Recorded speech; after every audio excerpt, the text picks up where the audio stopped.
Now, we're going to get started with the censorship regime, which is developing very, very quickly in front of our eyes at the moment.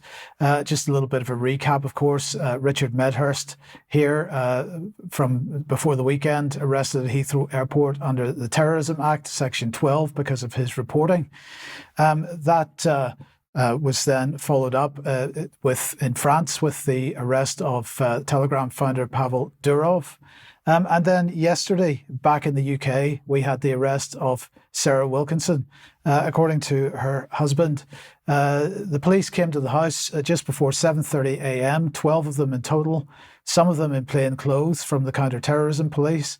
They said she was under arrest for content that she has posted online. The house being raided, and they've seized all her electronic devices. It didn't end there with the arrest of Richard Bernard, another pro-Palestine activist, after a targeted campaign by the Zionist lobby. Palestine Action's co-founder Richard Bernard facing 3 charges for 2 speeches. He's accused of supporting a proscribed organisation under the Terrorism Act and encouraging criminal activity.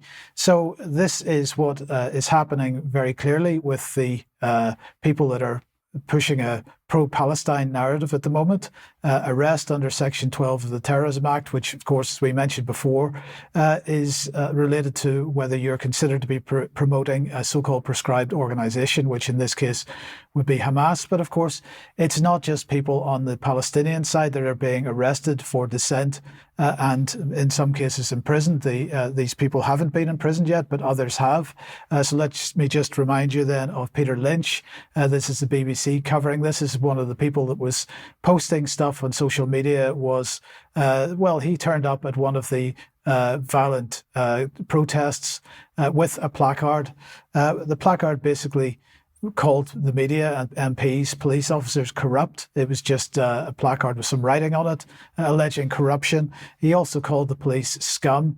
He made what the judge called racist and provocative remarks, but this is just, nonetheless, these are just remarks. He was not accused of throwing anything or taking part directly in any of the violent disorder.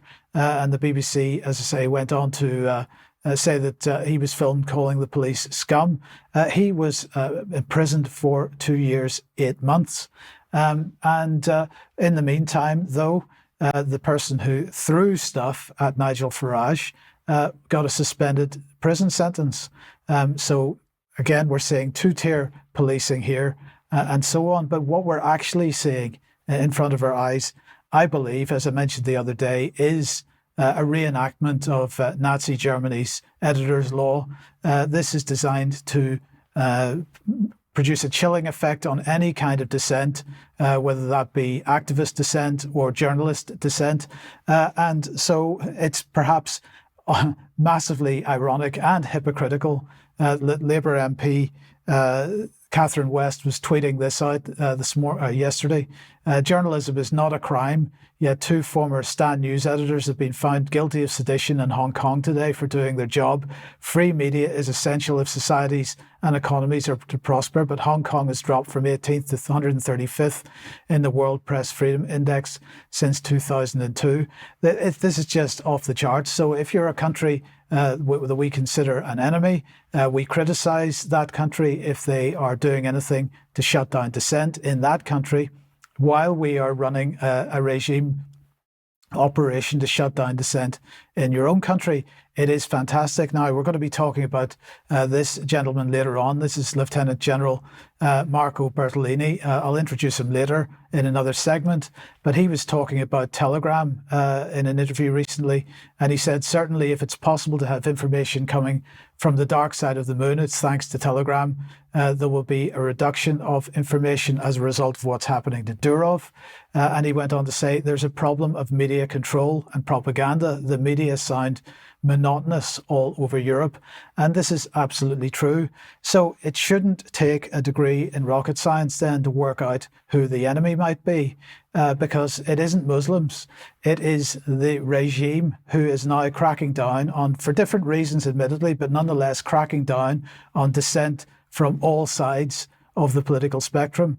it should be clear to everyone now, no matter which side of any argument we might be, that we are being treated the same by this out of control regime, is what I've put on this graphic. That is exactly the situation. And we've got to keep in mind that this regime, which is cracking down on dissent, is the same regime which is behind the blowing up of people in Gaza. It's behind the blowing up of people in Ukraine. And we need to recognize very quickly who the enemy actually is and act accordingly. That would be what I would suggest. Mark, you are a long-standing media man. Maybe you could comment on this from a United States point of view, because we shouldn't forget that the people who in the US were accused of being right-wing extremists on the 6th of January, some of those are still in prison. Correct, Mike. There's agent provocateurs that show up at these gatherings where you have peaceful but passionate protests, and these provocateurs will show up and they'll come in buses and they'll all wear the same shoes so they'll know who each other is. Epoch Times brought this out, and then they'll ply their trade and create havoc intentionally, and then they'll smear and discredit the honest protesters with that. That's the technique that happened January 6th.